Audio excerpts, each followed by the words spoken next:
Estamos xa de volta no Faladoiro logo de conversar hoxe con Reyes Leis, a primeira tenente de alcalde do Concello de Santiago. Imos xa con oso, ca tertulia, ca análise dos temas que deixa a xornada, e temas hoxe hai para dar e tomar, pero o tempo é o que é, hoxe un pouquiño menos. Así que imos saudar xa rapidamente os nosos convidados. Están connosco Jano Leis, catedrático de Lingua e Literatura Española, e profesor de secundaria. Que tal, Jano?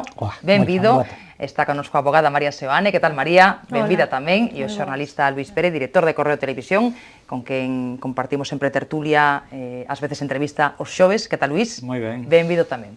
Bueno, dicía eu que temos moitos temas que comentar. Imos empezar, se vos parece, pola noticia do día en Compostela, a declaración como imputado no caso Montebalsa do concelleiro socialista Bernardino Rama, o sétimo concelleiro imputado no que levamos de legislatura en Compostela, a súa saída ante o xulgado, onde estivo 50 minutos prestando declaración ante o xuiz Vázquez Taín. Dicía Bernardino Rama o que dixo hai xa uns días: este é un proceso político articulado polo Partido Popular. Escoitamos as súas palabras e logo comentamos na mesa. Isto foi unha denuncia do Partido Popular. Isto vense dando continuamente sobre a miña persona. Eu xa o dixen no seu momento e me ratifico nos feitos de que isto é unha estrategia do Partido Popular. Pero, mire, eu estaba cando gobernaba, o intentaron todo, isto xa o fixeron, agora que estou na posición igual, pero nós vamos a facer a miña responsabilidade con o meu partido, con os ciudadanos que nos votaron, é de fiscalizar a labor do Partido Popular no Concello de Santiago. Pois aí quedan esas declaracións. Non podemos deternos no caso, non? Non temos tempo, pero sí pedirvos unha valoración pois un pouco do que apunta non? Fará dese proceso político artellado polo PP, algo que xa dicía en días pasados, e despois, bueno, pois unha nova imputación, non? Algo que, dende logo, coincidimos todos, non favorece a imaxe da cidade, non? Nunca é bo, non? A ver, Luís, a túa impresión. Sí, son 7 casos, parece que decíamos, que hai imputados, e o que tamén comentabas, que non favorece a imaxe de Santiago, e que ademais era unha cidade que ata hai pouco se distinguía precisamente por outras cuestións, cidade universal, patrimonio da humanidade, por todo o positivo, e últimamente pois temos estas cuestións. Bueno, isto xa o comentamos algunha vez, e o caso de Bernardino parece, e iso podemos nos decir, tamén o dixo o xuiz, pero eu creo que neso somos nós apropiados para decirlo, que é un caso para min de un asunto menor, parece un asunto menor polas acusacións que hai. Mellor dicilo nós que o xuiz, non, Luís? Creo que procede máis, porque o xuiz que ademais leva o caso, pois, bueno, queda raro. Queda un pouco extraño, aínda que tamén hai que agradecer que a veces os xuices falen, teñen dereito á liberdade de expresión. El saese do guión, iso hai que dicilo, sí. Por suposto, sí. E nada, pois esperar que se resolva canto antes. El decía que era unha denuncia do Partido Popular, sí, pero estamos acostumbrados que haxa neste caso e noutros moitos, e hai moitas denuncias de outros partidos contra outros políticos, algunhas van adiante e outras non. O sea, eso non, eu creo que eso non significa nada desde o punto de vista xurídico. Desde o punto de vista político, pois entro dentro da pelea política e lóxica entre os distintos partidos. A ver, María e Jano, vou empezar por Jano. A ver, Jano, que é amigo de Bernardino Rama, claro. Son amigo de Bernardino, efectivamente. Bueno, en primeiro lugar, o que dixen para todos. Primeiro, a imputación non é condena, polo tanto, sempre, eu digo para os demais, presunción de inocencia. Me sumo tamén á mesma petición de Luís de que o que neste momento creo que se necesita é a agilización dos procesos judiciais, e o que si é certo, que eu creo que este caso si ten unha diferencia con respecto aos casos anteriores, dos 7 casos de Santiago. Os 6 casos anteriores son casos inscritos na operación Pokémon, e, polo tanto, imputacións... 5, uno de Juan de la Fuente, que é outra historia. A instancias judiciais, e neste caso, no caso de Bernardino, é unha denuncia do Partido Popular. Creo que é o único elemento, o único rasgo diferencial que hai no caso de Bernardino. A ver, María. Bueno, eu creo que sí que abunda no perxuízo a imaxe da cidade, de Santiago de Compostela, unha imputación máis, neste caso a de Bernardino Rama, e eu vou a decir o mesmo que dixen con respecto aos demais imputacións, non só as de aquí, sino as do resto de políticos que últimamente nos teñen acostumados a este tipo de noticias, que a presunción de inocencia ten que estar por riba de todo, e, polo tanto, pois esperar a que se pronuncie a xustiza e que bueno, que saberemos se hai caso ou non hai caso. De todas formas, con respecto á denuncia feita ou non polo Partido Popular, bueno, pois nas mesmas verbas que decía Bernardino hai un momento no vídeo que acabamos de ver, o Partido Popular no seu momento fixo fiscalización do goberno. El formaba parte dese goberno e, polo tanto, esa fiscalización derivou nesa denuncia e, polo tanto, bueno, pois chegamos hasta aquí, non? E veremos a ver agora como se resolve no xulgado e por min o primeiro e o primordial é a presunción de inocencia que non llevou a negar a ninguén e neste caso tampouco. Bueno, pois se vos parece... Sí, Luís. Só facer unha precisión por si se me entendeu mal. Cando decía que había outras denuncias de outros partidos, non me refería a Santiago, me refiro en xeral, pois moitas parten de outros partidos contra... Normalmente non as hai do mismo partido. O PSOE denunciou a Baltar en Ourense. O propio Bárcenas, que hoxe tamén iba aos xulgados, tamén, aparte de outras denuncias que ten Bárcenas, tamén o Partido Socialista. É normal. UPyD outro día, é unha tónica habitual. Solo precisar eso.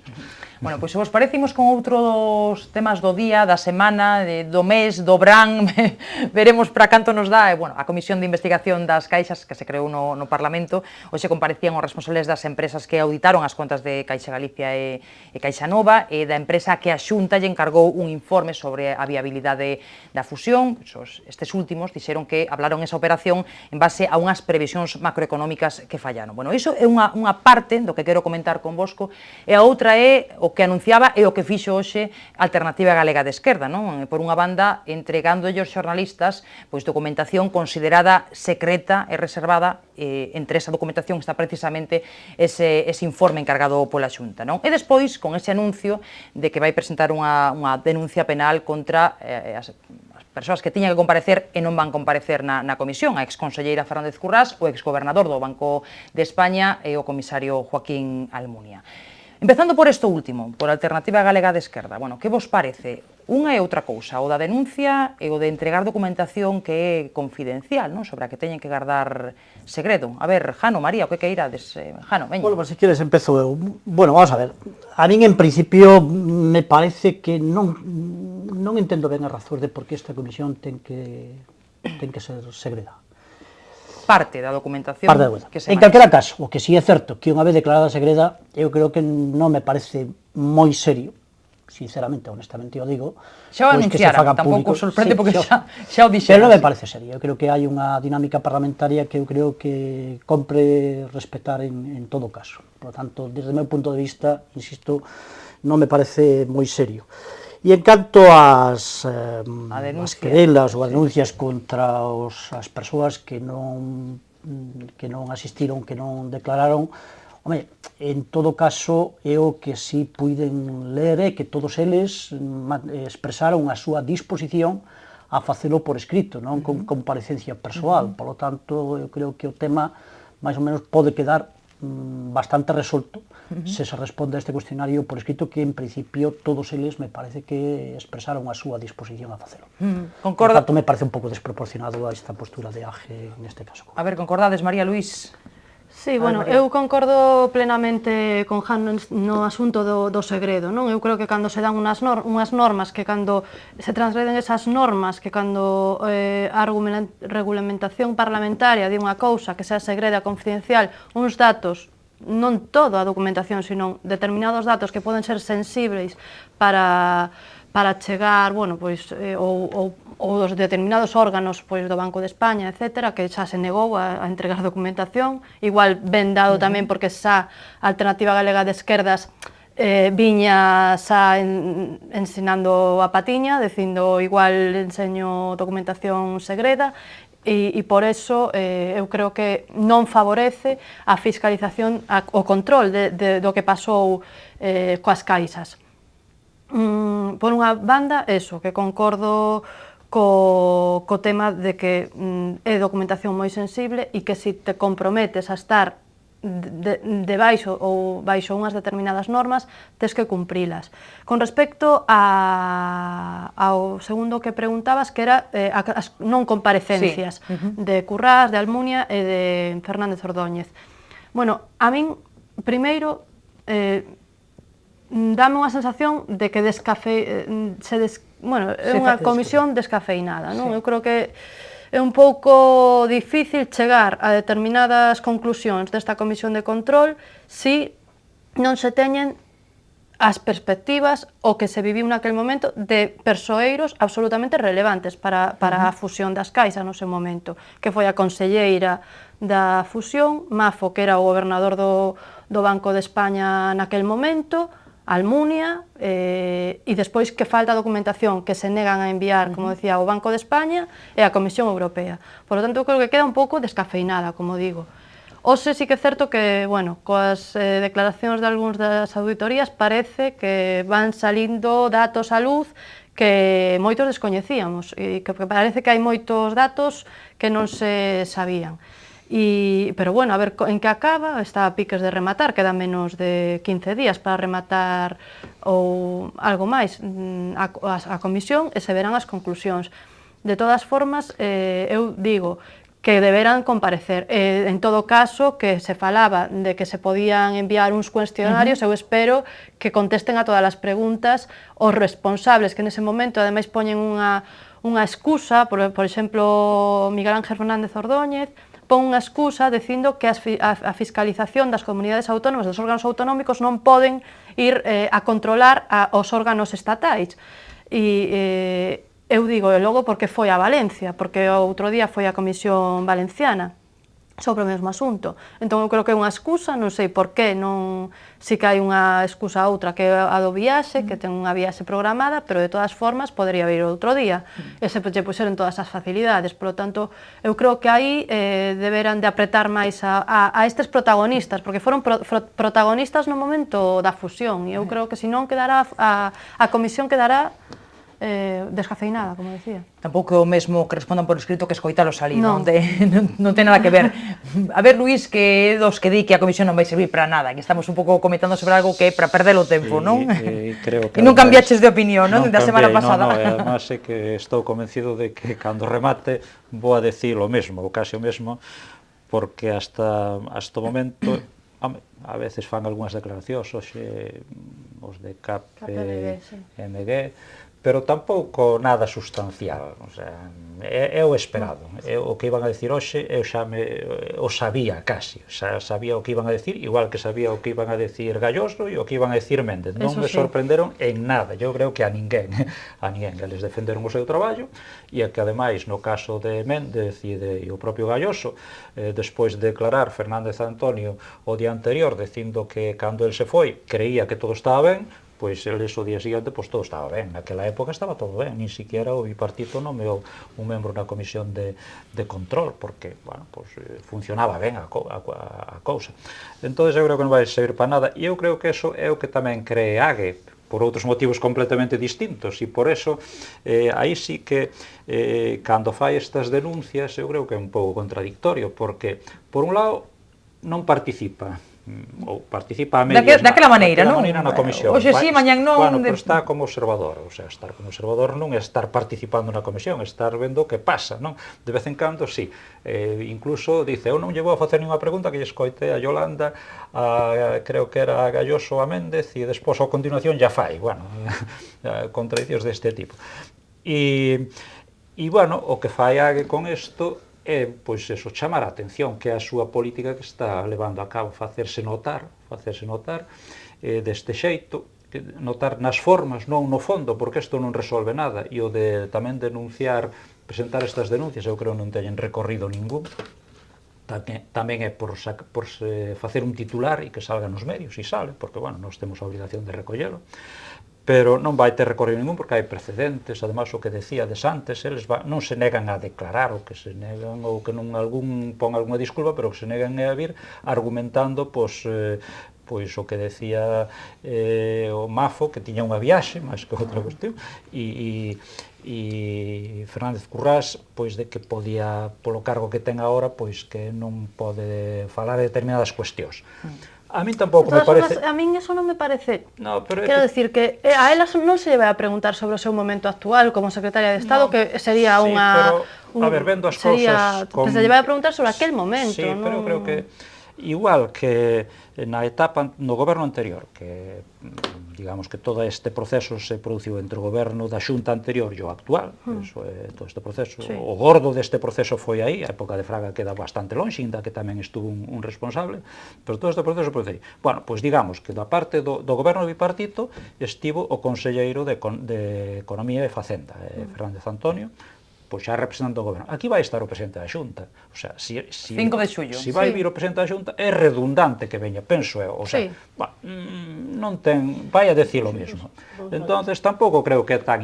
Home, a ver, é importante, pero non é tanto, non é fundamental para os resultados da comisión que veña a Conselleira de Facenda e o presidente da Xunta. Con un dos dous, eu creo que incluso se ven o presidente da Xunta, con moita máis autoridade poderá falar e, por suposto, que coñecerá todo o que pasou exactamente igual que a conselleira, porque ou mellor aínda terá quizás máis datos. Entonces eu creo que aí non ten máis... A ver, Jano. Sí, no, quería decir, ao fío do que di Luís, bueno, hai unha frase que se atribúe a Churchill, pero creo que non é de Churchill, incluso hai quen lle atribúe a Romanones, non? Que é aquela de que cando queras que algo non funcione, pois o que faz é crear unha comisión. Vamos a ver, tampouco nunha comisión podemos agardar grandes cousas, é dicir, aquí é unha comisión puramente informativa, donde, bueno, pois os principais protagonistas de todo este asunto pois van expresar as súas propias opinións e ao final haberá unhas conclusións que non van decir nada novo que non saibamos. E que é o que realmente sabemos? O que realmente sabemos é o que estamos sofrendo neste momento os cidadãos, o que realmente sabemos é que houve unha nefasta xestión por parte da directiva ou dos directivos das caixas, e en segundo lugar, que tamén é certo que hai que reconocerlo, é dicir, que hai un fiasco tamén por parte da Xunta de Galicia e en concreto por parte do presidente da Xunta de Galicia, Núñez Feijóo, en canto todo o proceso de fusións. Porque non nos esquezamos, é dicir, todo este proceso de fusión... E que o regulador tampouco fai o seu labor, non? E que o proceso de fusión foi moi precipitado, moi imposto por unhas presas de tipo puramente electoralista, é dicir, a política interferiu neste proceso, que é un proceso que seguro que probablemente, dada a xestión levada a cabo polos directivos destas entidades, pois evidentemente iban ter o resultado que iban ter, pero que si é certo que no seu momento se vendeu o das fusións como unha das grandes estrelas da xestión de Núñez Feijóo, e ao final temos o que temos, ao final de tres, eso creo que o di Pachi Vázquez, non? E con toda razón, había 3 ou 2 caixas e agora non temos ninguna. E é dicir, podemos dicir, bueno, pero que o resto das caixas ocorreu exactamente, non é certo, non o resto das caixas, as caixas vascas e as caixas catalanas non están na mesma situación. Por tanto, aquí hai unha singularidade, en parte, por un lado, por esa nefasta xestión dos directivos das caixas, e en segundo lugar, porque o proceso de fusión se fixo con criterios estrictamente electoralistas, e ao final terminou, pois creo que en un absoluto desaguisado. A ver, o fío do que di Jano, María e Luís. Non estou totalmente de acordo, sí que é verdade que hai as catalanas que resisten, pero tamén porque estaban noutra situación de xestión anterior, de xestión económica interna. Porque non entrar no ladrillo. De xestión económica interna das caixas, efectivamente. Nin as vascas nin as catalanas. Por eso, entonces, tiñan outra situación a priori xa. E despois, co tema electoralista, eu non estou de acordo, de verdade, eu digo sinceramente, creo que no seu momento, precisamente, hai que poñerse no momento da fusión das caixas, no momento en que as alternativas eran ou Caixa Galicia se vai con Valencia, ou, que acabaría tamén peor incluso, ou Caixa Nova se vai con Bankia e tamén se falaba de Valencia no seu momento, había varias variables distintas. María, ou Caixa Nova que non quería fusionarse con Caixa Galicia, que tamén era outra das posibilidades, Galloso non quería fusión. No, pero vamos a ver, pero no seu momento as variables eran moitísimas e había unha cousa fundamental, que era unha normativa totalmente distinta, con peticións de capital moitísimo, vamos, máis diferentes do que foron a continuación, porque a normativa variou, e neste caso a variou o gobernador e o goberno do Partido Socialista Obrero Español, variouno despois de que, bueno, pois se fixeran determinados requerimentos de capital para as caixas. Por lo tanto, a situación variou a posteriori, logo de que se tiña feito a auditoría e de feito KPMG o dixo hoxe, que eles traballaban con unha normativa e unhas variables distintas ás que foron despois, a unhas peticións distintas ás que despois se exixían, e, polo tanto, aí hai que poñerse na situación dese momento, non agora valorar a toro pasado, o que... Con brevidade os dous, Luís tamén. As están dicindo que teñen que decir porque teñen que lavar a cara porque as auditorías o que estaban realmente auditando era o estado das caixas.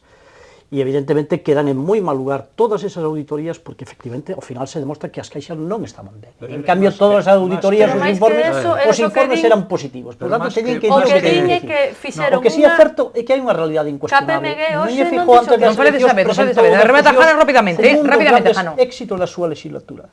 E ao final debiu un absoluto fracaso. A ver, por aquí, remata María, logo Luis. Era sobre a viabilidade da fusión, non era sobre... Tampouco era auditoría, tamén o dixeron. Sí, tamén. Facía unha auditoría Un sobre o estado das diagnóstico caixas. acelerado, dixeron. Facía un informe, un estudio da fusión, da situación que estaba cada unha, con unhos datos que lles daban e unhos datos que supoño que eles os consideraban válidos porque quen audita as entidades financieras é o Banco de España. O sea, entonces, aí a responsabilidade en tal caso, penso que está aí, fundamentalmente. O Banco de España fixa as súas recomendacións tamén no seu momento de fusión. Pero é que aquí a cuestión, home, eu non sei se eu máis que por electoralismo, eu creo que Feijóo naquel momento, e non era Feijóo, eu creo que toda a sociedade galega pensábamos que a solución era unha caixa única. Eu creo que eso o creíamos casi todos, salvo Galloso e algún sector de Vigo. Pero o máis a mí que máis me chamou a atención e quizás o único que me sorprendeu, que o comentábamos outro día aquí despois dunha tertulia que viña, non sei se foi onte, é que eu creo que por primeira vez quedou claro que Caixa Nova sola tampouco podía, que non era viable. E Galloso non o dixo, só o dixo que el quería outro tipo de fusión con outras entidades, pero de Caixa Nova sola, que era unha cuestión que circula por aí, que ainda en Vigo ou nesa zona, pois aí. Ele o mantivo outro día, Galloso mantivo na comparecencia de que tiña outro tipo de alternativas. Que tiñan outras, igual que había outras. Outro tipo de alternativas. Pero non sola, que era inviable sola. Outro tipo de fusións. Eu creo que naquele momento creía todo o mundo porque estaban, e todos apoiaron a fusión, apoiaron os consellos de administración de Caixa Nova, de Caixa Galicia, a Xunta, o Banco de España, a Unión Europea, todos apoiaron a fusión, todos a fusión. Despois, é certo, cambiaron as situacións, eu creo que é sobre todo a crise, porque as medidas que tomou o goberno central en Madrid de exixir máis non foron por capricho, estou convencido que non foron por capricho, foi porque a crise era moito máis grave e non se remontaba, a situación empeoraba, entón tiña que tomar unhas medidas para intentar pois que o sistema financeiro global de España pois tuvese unha certa credibilidade e a raíz deso, co cabo dos anos, pois nos deron un préstamo aí, eu creo que é un pouco toda esa historia, o sea que o mellor tampouco hai que incidir tanto nas responsabilidades de cada un, que sí que as tuveron, o sea, que eu estou convencido que as houbo por parte dos xestores, dos directivos dos xestores, claro. Que esos son os xestores, os directivos e os consellos de administración, son os máximos responsables. Despois, os demais tamén, pero cada un na súa medida de controlar como non deberían haber controlado máis, pero os responsables dunha empresa, cando unha empresa se funde, é o consello de administración e os directivos, o principal responsable. E ao mellor tampouco é responsable deles, que é do sistema, pero bueno, aquí parece ser que neste caso, pois, polo menos, orientaron mal o negocio, eso está claro, non? Bueno, a miña responsabilidade é ir a publicidade, que é moi importante para nós, todos os nosos anunciantes, así que vamos facer un pequeno descanso, moi pequeniño, e a volta seguimos xa analizando a actualidade. Así que volvemos de contado, non marchen.